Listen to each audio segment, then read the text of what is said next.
What if your world's political system could write your plot for you? Most writers treat politics like a chore, a block of exposition you have to get through. But this is a huge missed opportunity. A truly great political system becomes its own engine for conflict.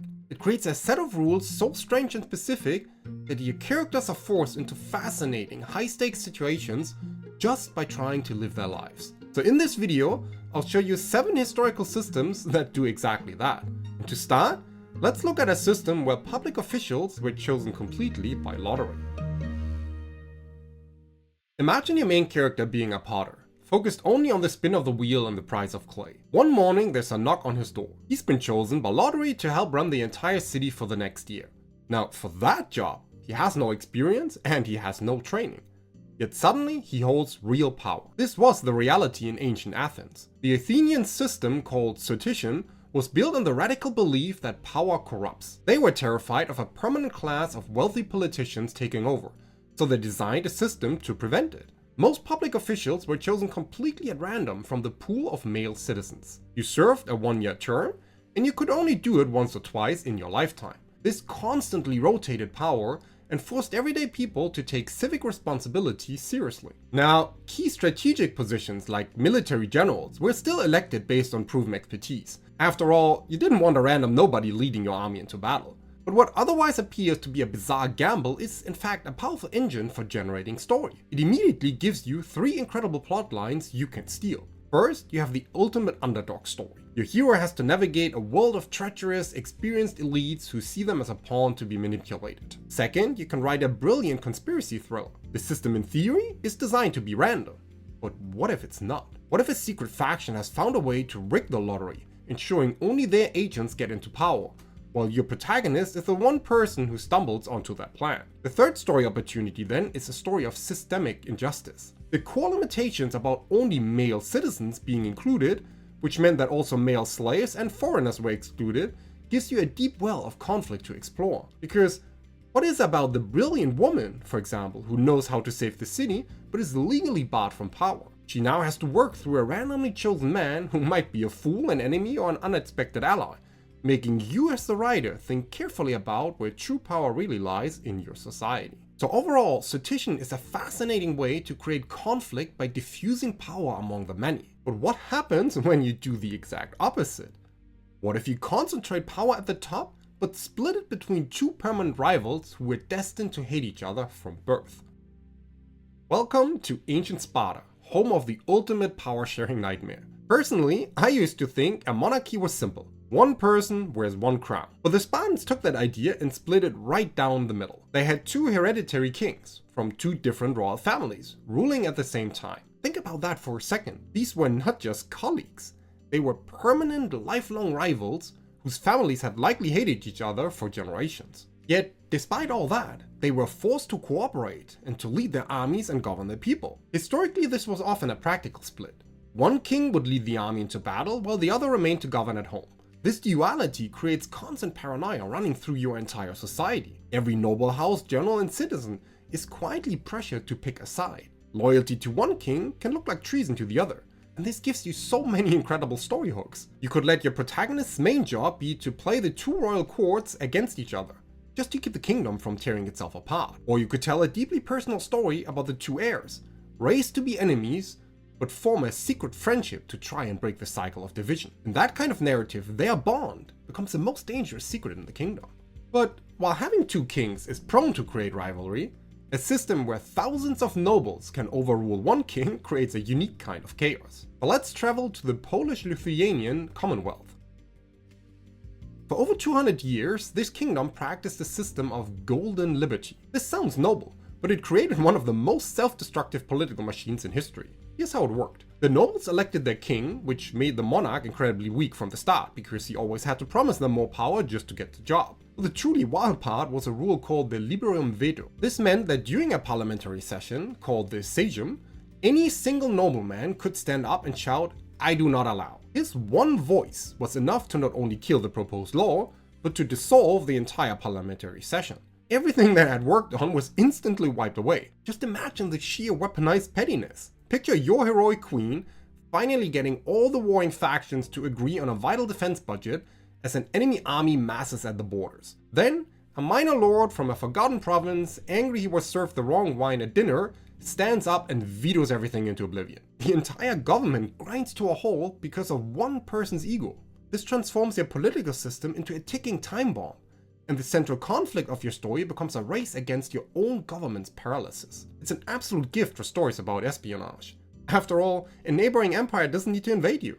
They just need to find the one greediest or most bitter noble in the room and slip him a bag of gold. Alternatively, you could write a powerful story about a reformer, a passionate young noble who believes in the system's ideals of liberty but sees how it's being corrupted.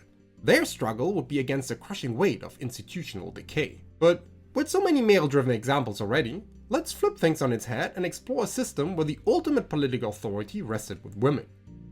Now, in the past, I looked at creating a matriarchal society as something that simply meant swapping men for women in all the same roles. But the Haudenosaunee, which I probably mispronounced here, so apologies for that, also known as the Iroquois Confederacy, shows us a far more subtle and powerful way to structure a world. Their society was matrilineal. This meant family lineage, property, and clan membership were all passed down through the mother's side. The public leaders, the sachems or chiefs who spoke at councils and led in war, were still men though. However, these men were chosen, advised, and could be removed at any time by a council of elder women, the clan mothers. The true genius of the structure lies in its separation of day-to-day governance from ultimate authority. The man might have been the face of power, but the women were its source. This creates a deep constant tension you can use to generate incredible stories. First, you can tell a story of a young and ambitious puppet chief. While he commands respect on the battlefield, back home he must defer to a clan mother who he sees as out of touch. Your plot then becomes about him trying to build his own power base among the younger warriors,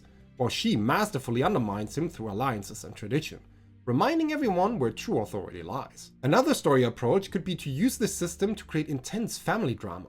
What happens when a new clan mother must choose a chief from among her own relatives? One son is a brilliant strategist but dangerously reckless. The other son is kind and respected, but perhaps too weak to lead through a crisis. Her choice becomes a decision that could tear her own family apart, with the fate of the nation hanging in the balance as well. Last but not least, think about how the system interacts with outsiders. Imagine a typical male-driven empire trying to negotiate a treaty. They send their envoys to the powerful male chief, showering him with gifts and respect, while completely ignoring the quiet old woman sitting in the corner, never realizing she is the one who will actually make the decision. There's so much potential here. But leaving the clan mothers behind, it's time for one of the most impossibly complex election processes imaginable. The Republic of Venice was a superpower built on trade, and they were terrified of one thing: a king. They saw what happened in other nations when a single strongman took over, and they wanted no part of it. To elect their leader, the Doge, they created an absurdly convoluted process designed to be impossible for any one rich family to rig. So get ready, because this is a wild ride. First, a group of nobles was chosen by lottery. Then, that group was reduced by another lottery. That smaller group then voted for a new larger group. This process of mixing random chance with voting was then repeated over and over, through nearly a dozen stages, until a final committee was formed to elect the Doge. The system's purpose was to neutralize the power of wealth and influence, making the outcome truly unpredictable. But here's the twist you can steal for your own stories. It didn't work. Not really, because the great families of Venice still dominated. Since they couldn't rig the final vote, they simply changed the game. They focused on controlling who was in the room for the first lottery, making backroom deals and forming alliances to ensure only acceptable candidates were even in the pool to be chosen. This creates a fantastic source of conflict between a system's noble ideals and its corrupt reality. Your protagonist could be trying to expose a conspiracy that operates in the shadows, for example. Or another powerful story is that of a true believer. Imagine an idealistic outsider who is unexpectedly chosen by this labyrinthine process. He thinks he's finally in a position to enact real change, only to discover that the formal levers of power are meaningless. The real decisions are made in the private gatherings of ancient families, and he is nothing but a puppet. His struggle now becomes a desperate fight against a culture so powerful it can swallow the most elaborate system whole. But where Venice bet everything on a complex system to prevent one man from ever seizing absolute power, another empire had a far simpler and far more brutal solution to the exact same problem. Now, you might believe that royal succession is only about bloodlines and birth order, but for the medieval Ottoman Empire, it was a cage match where the winner was the last one left breathing. When a new sultan took the throne, one of his very first acts was often to have all of his brothers and male relatives executed. This wasn't just a moment of paranoid cruelty. For a time, it was the law. This practice, known as the law of fratricide, was legalized in the 15th century by Mehmed the Conqueror. He saw it as a grim necessity. Before this law, the death of a sultan was a trigger for devastating civil wars, as each prince, often governing his own province with his own army, would make a bloody race for the capital. These wars could shatter the empire before the new ruler was even crowned. The solution was brutal but coldly logical. Eliminate all other claimants to secure the throne and ensure stability. This transforms a simple succession crisis into a deeply personal and horrifying tragedy. You don't just have political rivals here.